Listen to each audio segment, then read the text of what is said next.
Here are 3 areas San Antonio Spurs guard Stephon Castle excelled at in his rookie year, and 3 areas where he needs to improve. First, for the strengths. Number 1, drawing fouls. Offensively, his most glaring strength is his ability to initiate contact on his drives and cuts and get to the free throw line. He drew 176 shooting fouls as a rookie, which were 17th most in the entire league, and his 4.2 free throw attempts per contest ranked number 1 among first-year players. He connected on 40 N1s, which is a 22.7% N1 rate. That's extremely good for a 20-year-old rookie guard. Number 2, transition scoring. He runs the floor really well. He actually took the 6th most transition shots in the entire league last year, with 213 of them, and he made 61% of those attempts, which ranked 24th among the 114 players who took at least 100 of them. He plays with terrific pace, energy, and force. 37 of his 69 dunks came in transition, and on the dunks note, the 69 he had were the 3rd most among guards last season. Only Amen Thompson and Christian Brown had more. The Spurs as a team averaged the 8th most shots in transition, and they didn't turn the ball over much in those situations either. Number 3, defensive versatility and ferocity.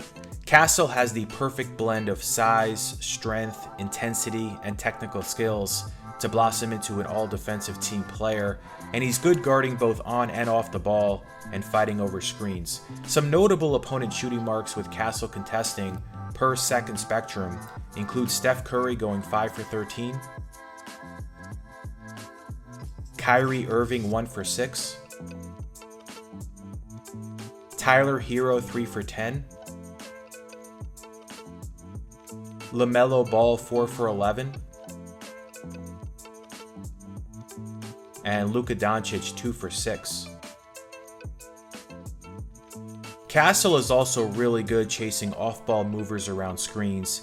He did this the 9th most times in the league last year, and often opponents struggled to get shots up with him staying locked on them. Among rookies, he was 2nd in deflections and 1st in loose balls recovered. Another area where he's going to shine is with his full court ball pressure.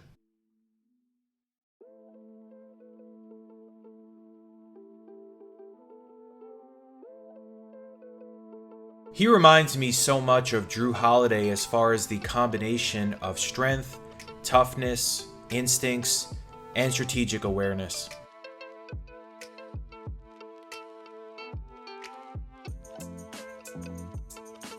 Now moving over to the areas where he needs to improve. Number 1, 3-point shooting.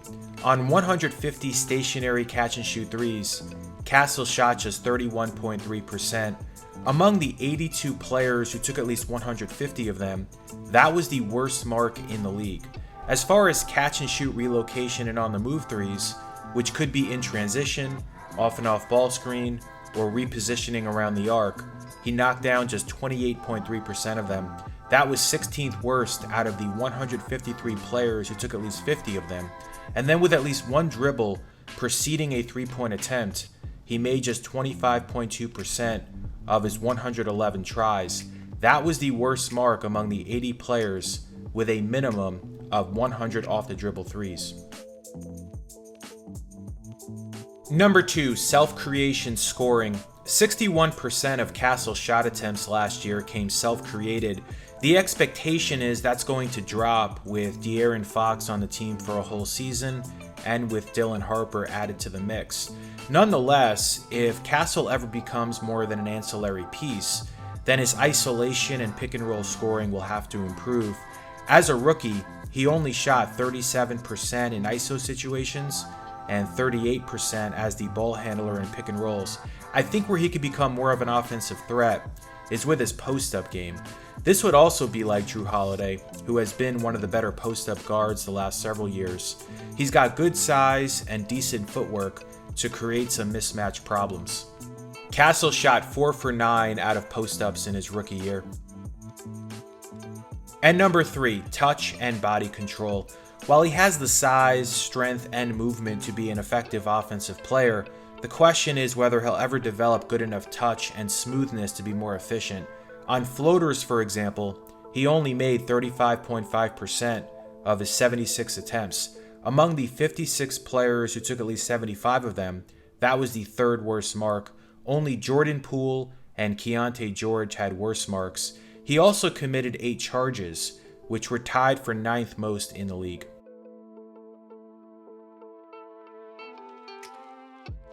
So that'll wrap up this video. If you like this kind of content, please subscribe.